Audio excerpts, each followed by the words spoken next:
وقت مصعب با فرمان پیامبر صلی الله علیه و سلم به مدینه آمد، همگی 12 مسلمان بودند که از این پیش با پیامبر صلی الله علیه و سلم در بیعت عقبه پیمان بسته بودند، ولی چند ماه نگذشت که مصعب در بین آنها بود و آنها همه دعوت خدا و پیامبر او را اجابت نمودند. و در موسم حج آینده برای بیعت عقبه مسلمانان مدینه یک گروه را برای ملاقات با پیامبر صلی الله علیه و سلم فرستادند به صفت نمایندگی که عدد آنها امسال از مرد و زن 70 نفر بوده، با راهبری معلمشان و فرستاده پیامبر صلی الله علیه و سلم به سویشان مصعب ابن عمیر آمدند. در حقیقت مصعب با زیرکی و بردباریش اثبات نمود که پیامبر خدا صلی الله علیه و سلم می داند که چگونه انتخاب کند. مصعب کاملا وظیفه خود را فهمیده بود و از چهارچوبه آن بیرون نمی رفت. او فهمیده بود که دعوت کننده به سوی خداست و بشارت دهنده است به دینی که مردم را به سوی هدایت دعوت می کند و به سوی راه راست، و او مثل پیامبر بزرگ که به او ایمان آورده است وظیفه‌اش جز رسانیدن حق چیز دیگری نیست. آنجا در مهمانی اسعد ابن زرارت کمر همت بربست و هر دو در میان قبایل آنجا و خانه هایشان و جمع آمدهایشان می گشتند و مصعب به مردم آنچه از قرآن می دانست می خواند و با یک بردباری عجیب به سوی گفته های خدا دلالتشان می کرد که در حقیقت بجز یک خدا دیگر معبود وجود ندارد.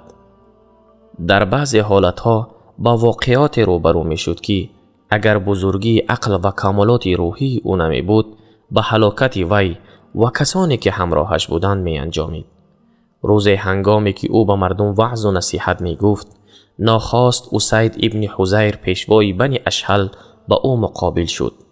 او در حالی که خنجرش را از غلاف برآورده در دست نگاه می داشت و از غایت قهر و غضب گویا علنگه می گرفت، ناخواست با او مقابل آمد. وی از آن کسی نفرت داشت که قوم او را از دینشان بیرون می کند و آنها را دلالت می نماید که الهه‌شان را ترک کنند و آنها را از یک خدای یگانه حکایت می کند که از این پیش او را نمی شناختند و از این پیش با او آشنایی نداشتند. در آن لحظه ای که مسلمانان هم نشین مصعب بودند، آمدن اسید ابن حضیر را دیدند که در نهایت غضب و آمادگی جنگی با شمشیری برهنه ایستاده است. سخت ترسیدند، لیکن مصعب با یک ثبات و تواضعمندی و کوشاده‌رویی به خود خاص بر جای خود ثابت ایستاد. اسید در کمال غضب رو بروی آنها آمد و به طرف مصعب و اسعد ابن زراره چنین گفت: چی چیز شما را به محله ما آورد و چرا بیچارگان ما را بی‌رحم می‌کنید؟ اگر مردن را نخواهید تیز از اینجا گم شوید. ولی او در آرامی چون بحر و در قوت چون بحر بود، به مثل درخشیدن روشنایی صبح و صفای آن چینهای پیشانی مصعب خیر کشاده شدند و زبانش به گفتن این کلمات خیر به جنبش درآمد. پس گفت: آیا همراه ما نمی نشینی و گوش نمی اندازی که اگر سخنی مقبول گفتیم قبول کنی و اگر در کلام ما جای نامقبول باشد دیگر آن را نگوییم؟ الله اکبر، الله اکبر. چه آغازی دلکشی که به واسطه آن خاتمه‌اش نیز به سعادت می انجامد. اسید مرد هوشیار و عاقل بود و دید که مصعب او را به خلاصه براری با ضمیرش دلالت می کند و او را فقط به شنیدن دعوت می کند. پس اگر قناعتمند گردد بسیار خوب، و اگر قناعتمند نگردد مصعب قبیله و اهل و اولاد او را ترک گفته می رود و به قبیله و اولاد دیگر روی می آورد. نه ضرر و نه ضرر رسانیه.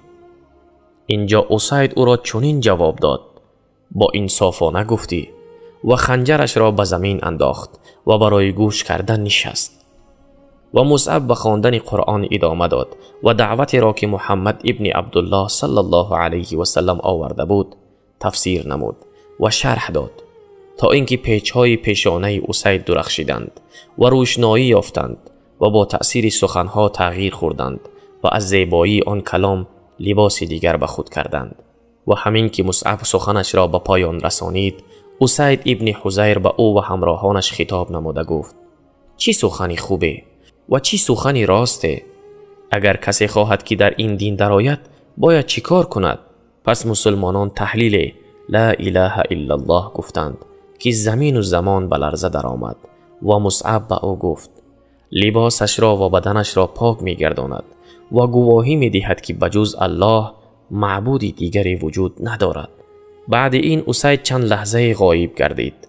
پس برگشت در حالی که آب پاک از مویهای سرش می چکید و در نزد مردم اعلان نمود که گواهی می دهد بجز یک خدا معبودی دیگری نیست و گواهی می دهد که محمد صلی الله علیه و سلم بنده خدا و رسول اوست. این خبر با سرعت روشنایی به اطراف پهن گردید و سعد ابن معاذ به پیش مصعب آمد و سخنان او را شنید و قناعتمند گردید و اسلام آورد و دنبال او سعد ابن عباده اسلام آورد و با اسلام آوردن این اشخاص که رهبران مدینه بودند این نعمت الهی کامل گردید.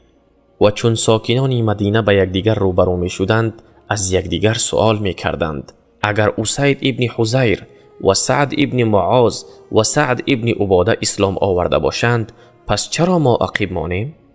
بیا به پیش مصعب می رویم تا همراه او ایمان آوریم، زیرا این بزرگان ما می گویند که کلام حق از دهان این شخص می براید. در حقیقت اولین سفیر پیامبر صلی الله علیه و سلم در مأموریت خود موفقیت چشمگیر به دست آورد، چون این موفقیتی که خودی او به این سزاوار بود. روزها و سالها سپری گشتند و پیامبر صلی الله علیه و سلم و دیگر صحابگانش به سوی مدینه هجرت نمودند و قریشیان باشند با غیبت و کینه‌جویی خود ادامه دادند و قواهای باطل خیش را جمع می نمودند تا تعقیب ظالمانه خود را از پشت بندگان صالح خدا دوام دهند. و غزوه بدر برپا گردید و کافران از این جنگ ضربه خوردند که باقی مانده عقل آنها نیز از بین رفت و اکنون برای انتقام آمادگی می دیدند.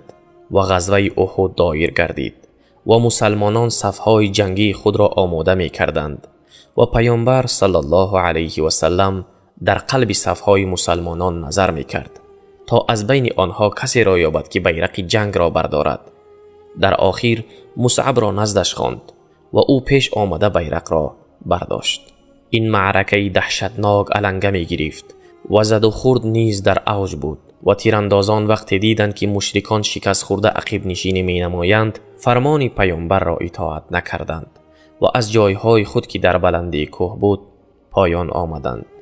این عمل آنها به زودی غلبه مسلمانان را به هزیمت مبدل ساخت و مسلمانان ناگهان به سوارگان قریش روبرو شدند که از بالای کوه به سرشان فرو ریختند. در حالی که مسلمانان غافل بودند شمشیرهای تشنه خود را به کار انداختند. چون مشرکان دیدند که بی سر و سامانی و ترس و هراس صفهای مسلمانان را پاره نموده است به سر پیامبر خدا صلی الله علیه و سلم تاختند تا او را اسیر بگیرند. در این حال مصعب ابن عمیر خطری پیش آمده را درک نمود. پس بیرق را بلند برداشت و نعره تکبیر الله اکبر بلند کرد و در بین میدان جنگ به هر طرف جولان می کرد و حمله می نمود و همه همتش به آن روانه شده بود که نظر دشمنان را به خود جلب نماید تا آنها را به خود مشغول دارد که رسول خدا را صلی الله علیه و سلم را فراموش کنند و گویا با نفس تنهای خود یک لشکری ترتیب داد. آره، مصعب یکه و تنها در میدان جنگ چنان کارزار نمود که گمان می شد یک لشکری زیاده است مثل بحر خروشان و زیاده از آن. دستی که بیرق را به کمال احترام می بردارد، دستی که در عین نوجوانی شمشیر می زند، ولیکن دشمنان بر بالایش زیاد می گردند و می خواهند که او را کشته از بالای مرده او بگذرند تا با پیامبر صلی الله علیه و سلم روبرو گردند. بیایید صحنه آخر حیات مصعب بزرگ را از زبان شاهدی حال بشنویم. ابن سعد می گوید ما را ابراهیم ابن محمد ابن شرحبیری ابدری از پدرش چنین روایت می کند: روزی جنگ احد مصعب ابن عمیر بیرق جنگ را برداشت. چون مسلمانان عقب نشینی کردند مصعب در میدان جنگ ثابت می ایستاد. یکی از سوارگان کفار ابن قمیته به او روبرو گردید پس با ضرب شمشیر دستی راست او را از تن جدا نمود. در این حال مصعب می گفت در حقیقت محمد صلی الله علیه و سلم پیامبر است و پیش از او هم پیامبران بودند. و با دستی چپش بیرق را برداشت و خود را به بالای بیرق خم کرد. پس آن کافر دستی چپش را نیز ببرید. پس مصعب به بالای بیرق خم شد و با بازوانی بریدش با هر دو دست بیرق را برداشت و به سر سینه‌اش پخش کرد و می گفت در حقیقت محمد صلی الله علیه و سلم پیامبر است و پیش از او هم پیامبران بودند.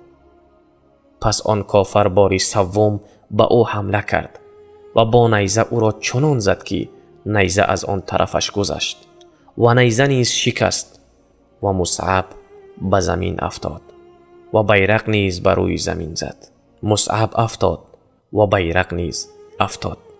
زینت شهادت و ستاره شهیدان افتاد. او بعد جان نثاری بزرگ در معرکه فداکاری و ایمانداری افتاد. او چنین میپنداشت که اگر من کشته شوم پس راه قاتلان به سوی پیامبر صلی الله علیه و سلم خالی از دفاع کنندگان و حمایتگران خواهد ماند. ولیکن او نفس خیش را با گفتن کلمات بالا برای پیامبر صلی الله علیه و سلم تسلی میداد. این از سبب به پیامبر صلی الله علیه و سلم محبت زیاد داشتنش بود و خوف داشت که به پیامبر صلی الله علیه و سلم آسیبی نرسد. و هر وقت که کافر ضربه میزد و پیوند از بازوانش را جدا میکرد او میگفت در حقیقت محمد صلی الله علیه و سلم پیامبر است و پیش از او هم پیامبران بودند.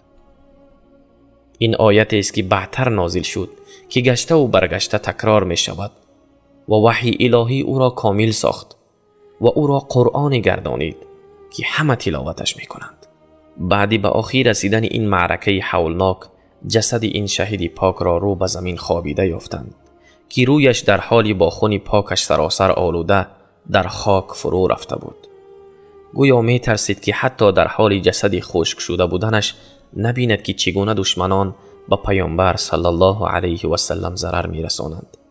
پس رویش را پنهان نمود تا آن چیزی را که دائم از او برحذر و ترسان بود نبیند.